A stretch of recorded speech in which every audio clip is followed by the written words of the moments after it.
Hi అండి. ఈరోజు మన ఛానల్లో అరటికాయ ఇగురండి. ఈ తరుము ఇగురు అనమాట. ఇవ్వండి కొత్తిమీర, కరివేపాకు. నేను ఎల్లుల్లిపాయలు 4-5 ఎల్లుల్లిపాయలు తీసుకుని తొక్కుకున్నానండి. దానం దినుసులు, నూనె, ఉప్పు, కారం అండి. ఇంత మట్టికే ఇగో తరుముకుంటాకి నేను ఇది తీసుకున్నానండి. ఇప్పుడు అరటికాయ తరుముతాను. ఇవ్వండి ఇది ఇట్లా తీసుకున్నాను. ఇప్పుడు తరుముకుంటానండి. నేను ఇట్లా తరుముకోవాలండి. చాలా బాగుంటుంది. తరుముకుని ఎగిరేసుకుంటే ఒక్క నీళ్ళు చుక్క వేసుకోకుండా చక్కగా ఎగిరిపోద్దండి.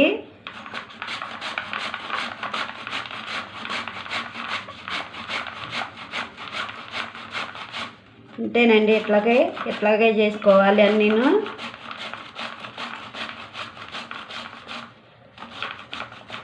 సూపర్గా ఉంటుందండి. ఇట్లా అంతేనండి.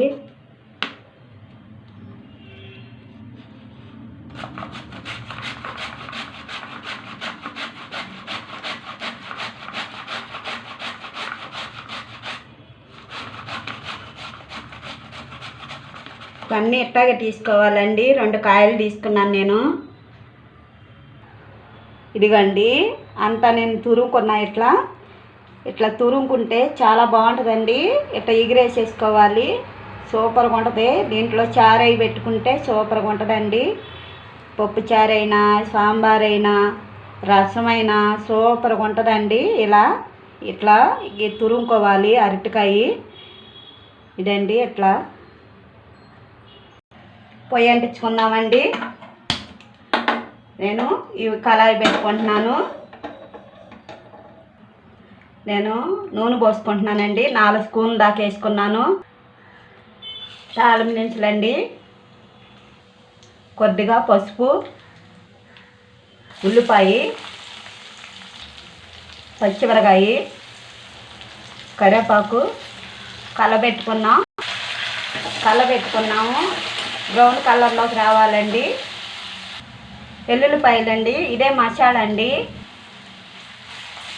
చక్కగా వేగాలి. చాలండి. ఇక వేసుకున్నాము.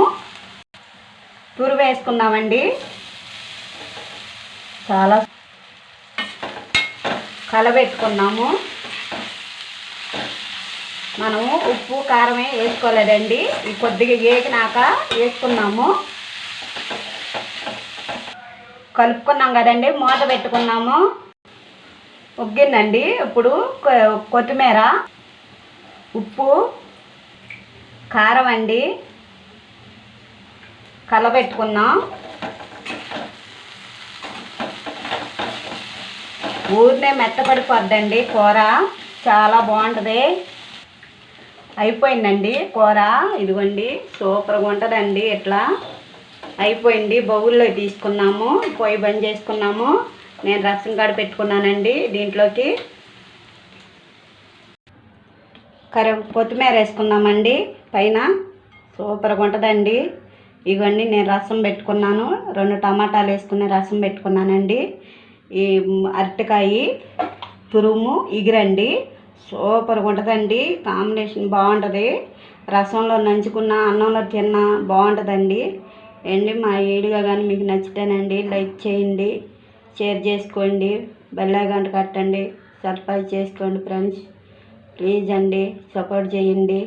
కామెంట్లో పెట్టండి మీకు నచ్చిందా లేదా కామెంట్లో